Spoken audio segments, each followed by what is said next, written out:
Right now, the impact of fraud, scams, and identity theft is rampant. During the holidays, scammers seek to line their own pockets with your hard-earned money. You have the power to protect yourself. Today, the AARP team of fraud fighters has real-world tips to share on AARP Pennsylvania, Fraudwatch, and you.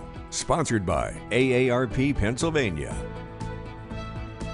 Good afternoon, I'm Deborah Pinkerton. Thanks for joining us. Over the next half hour, we will talk about scams and how to protect yourself and your family this holiday season.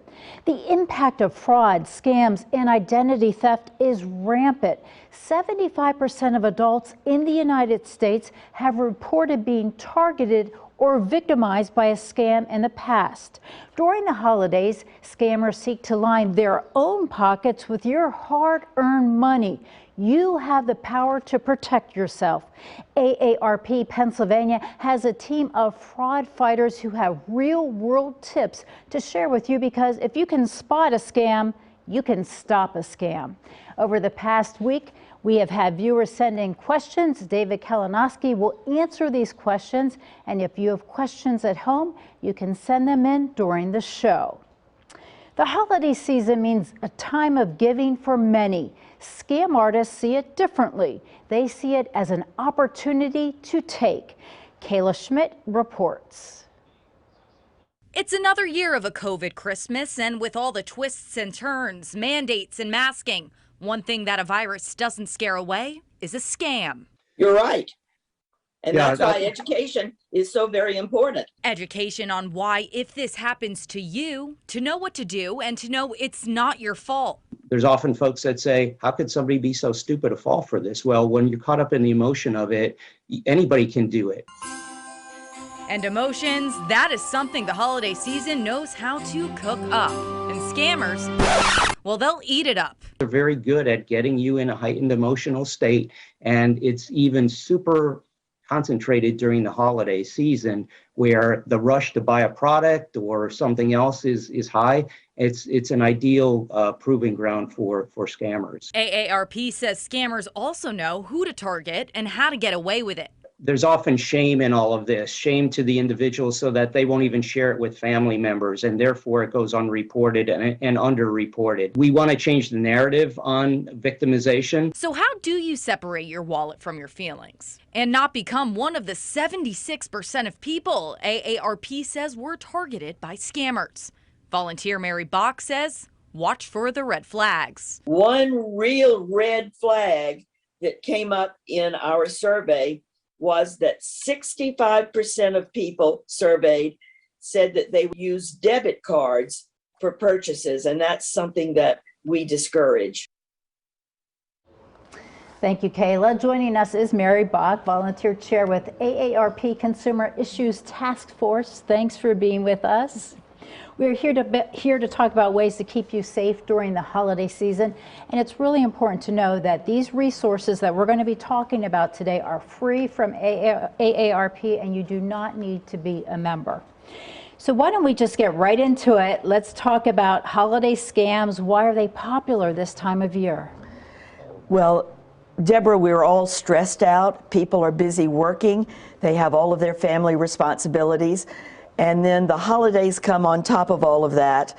And we have a tendency to lose sight of some of the common sense that we might have under other circumstances, and we get caught up in the emotions of the moment. It is certainly an emotional time when you have a family and so much going on.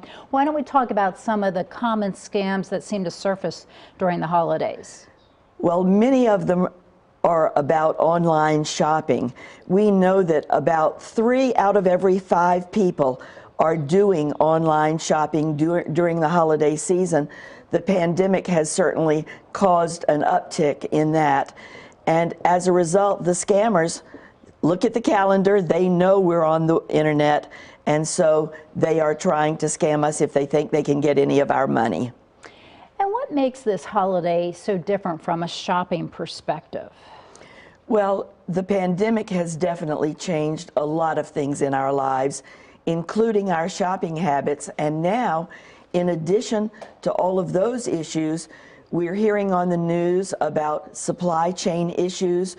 We're going to the store to find empty shelves.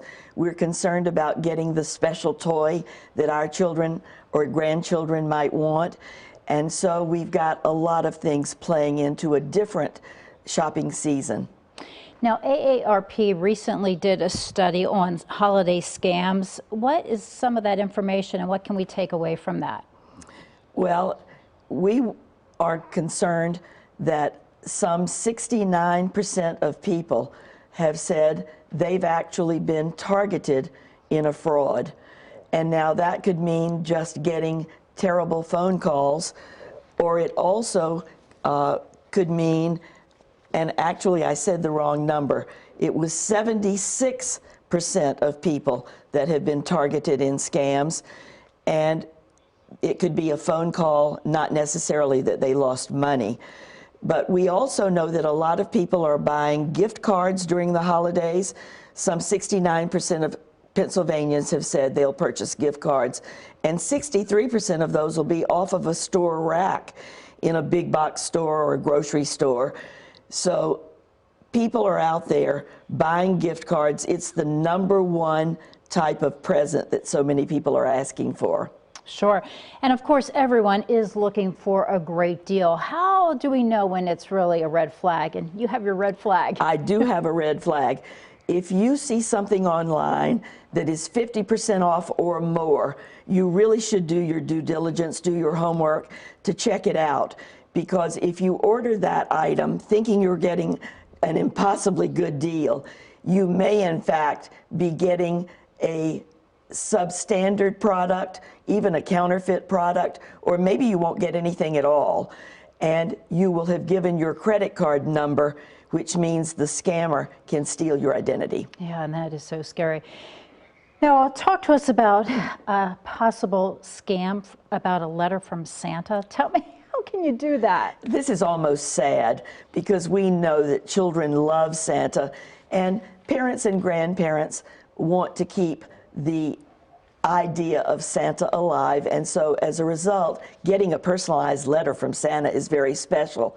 The scammers know that. They may offer you one for $10 or $20, but you're going to have to give up a lot of information about that child in order to get that letter. And ultimately, the child's identity may be stolen, and you may not know it for another 10 or 15 years. Yeah, and that's sad, one, and scary too. It and absolutely is. Oh my goodness. There's no doubt about it. So much more to cover, Mary, so stick with us. But we want to check in with Sonny Diamond, who has some answers to some viewer questions. Thanks, Deborah. Joining us today is David Kalinowski, Associate State Director at AARP Pennsylvania. Hello, David. Here's Hi, Connie. You bet. I'm right here with you. Here's our first viewer question. I'm noticing that many online sites are asking you to take a picture of a code to get more details on a product or a price. Is this safe practice? Well, many times yes, other times perhaps no. So engage your inner skeptic at all times. But what we're talking about here are QR codes, and QR stands for quick response. They've been around for over 25 years. Those are the quirky looking postage stamp size labels with those white squiggly lines. One of our writers at AARP actually refers to them, and I think this is a good way to remember it, as alien selfies. So during the pandemic, people want touchless transactions. You see a lot of these codes at restaurants, perhaps, where you're not touching the menu. Unfortunately, criminals also follow this and use those to commit cyber crime. So the advice I'd give here is that if that code looks suspicious, if it's off center, if it's taped onto the side of a dispenser, I'd be wary about it.